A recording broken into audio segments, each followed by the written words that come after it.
Look, at my age, you know I've been to a lot of doctors. Healthcare partners, they really care. They're concerned about your health. They're all the best. I am Roberta, and I am a healthcare partner. Visit hcpnv.com to hear my story.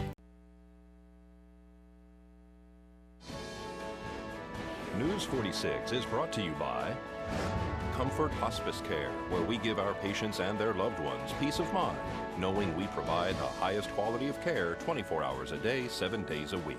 For more information, call 751-0349. News 46 is also brought to you by Integrity Home Health Care, caring for the Pahrump community for over 3 years. Call 775-751-5100 for your home health care needs. We are here to care for you.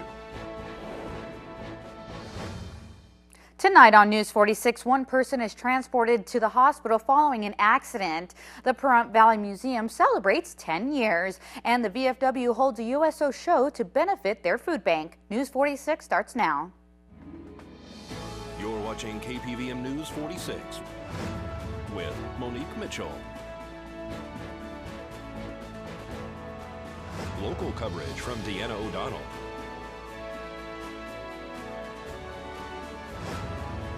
News 46, local coverage you can count on. Good evening. It's Tuesday, November 5th, 2013. I'm Monique Mitchell for News 46.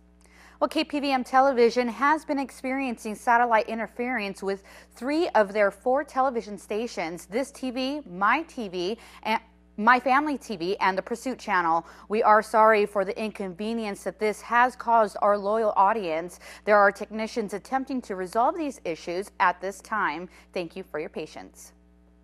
Well, one person was transported to Desert View Hospital this morning after smashing into the back of a vehicle that had apparently pulled out on the roadway in front of her, according to Nevada Highway Patrol. Tonight's accident report is brought to you by Stovall & Associates. Don't expect insurance companies to have your best interest in mind. Stovall & Associates cares. Let us help you if you have been involved in an accident.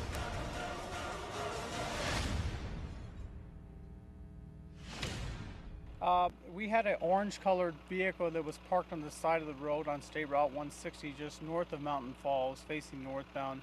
And we had a gray-colored vehicle that was traveling northbound, approaching the orange vehicle, and the orange vehicle pulled out in front of the gray vehicle and didn't see them or failed to yield.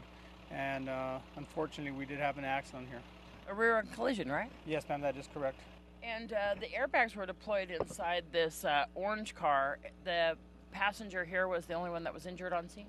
That is correct. It was the driver of the gray vehicle that was injured, that was transported here locally. And then nobody inside the orange vehicle? There were 2 occupants, and right now they both are on scene, and right now they both refuse medical attention. Transported locally? Yes, ma'am, that is correct. And is there going to be a citation? You know, once we're done with our investigation and we do conclude that somebody was at fault, yes, we will be issuing citations. You've had to divert traffic around this accident scene? Yes, ma'am, we have. We have been using the southbound traveling for both north and southbound travel. And as well utilizing the sheriff's office here too. This will be cleared up real soon.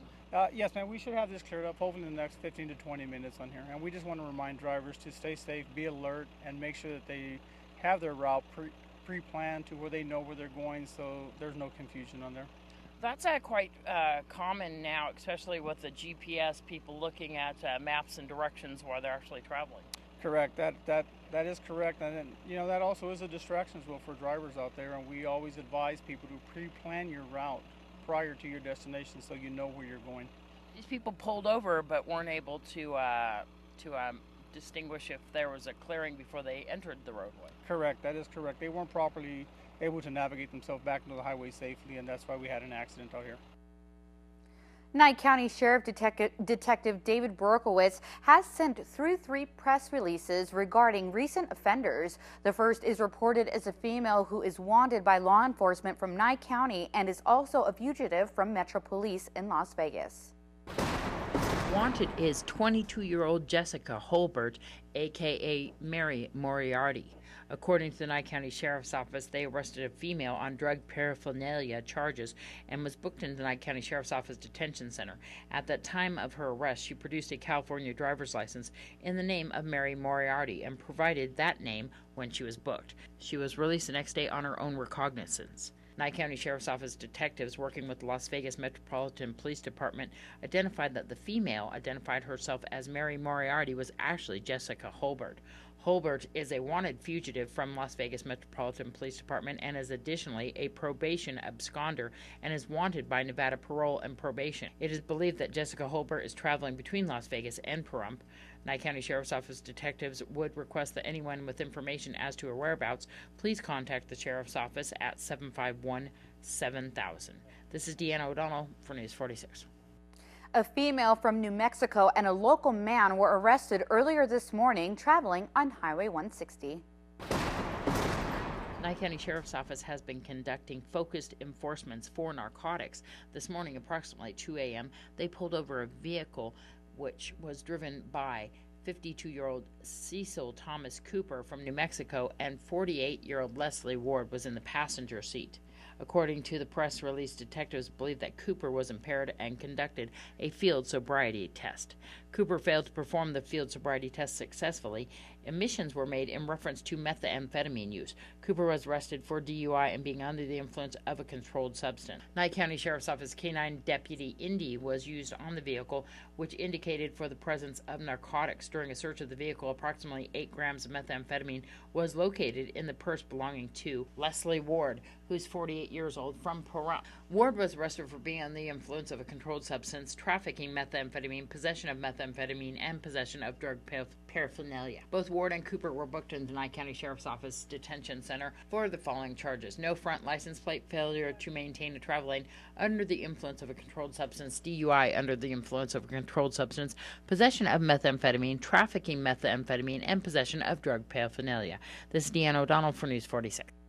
One woman was arrested for burglary in the parking lot of Walmart. Arrested is 33-year-old Melissa Marie Caruso.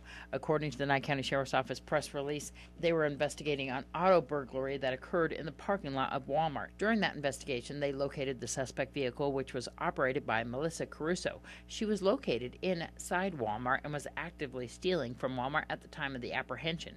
Nye County Sheriff's Office General Assignment detectives assisted and conducted a search of Caruso's vehicle as well as her residence, and hundreds of pieces of personal property belonging to others were located. This property included mail, bank statements, credit cards, financial institution statements, and other property containing identifying information of others. Based on the information collected, it is believed that Caruso was attempting to steal the identity of these individuals. Interviews with Caruso identified that Caruso steals items out of mailboxes as well as out of vehicles and then attempts to use them to get money. Nye County Sheriff's Office has approximately identified 80 victims of Caruso that are in the process of calling each of them to ascertain the circumstances that their information was compromised. Caruso has been arrested and booked into the Nye County Sheriff's Office Detention Center on the following charges: petty larceny, possession of a credit card without cardholder's consent, numerous counts, possession of stolen property, numerous counts, burglary, several counts, destroy or conceal evidence, possession of a controlled substance, grand larceny, and obtain the ID of others, numerous counts. This is Deanna O'Donnell for News 46. All right, folks, we'll keep it here because we're going to have more local news for you after these messages.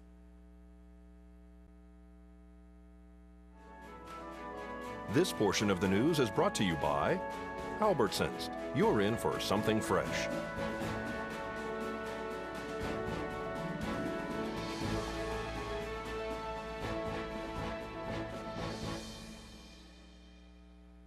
Welcome back to News 46.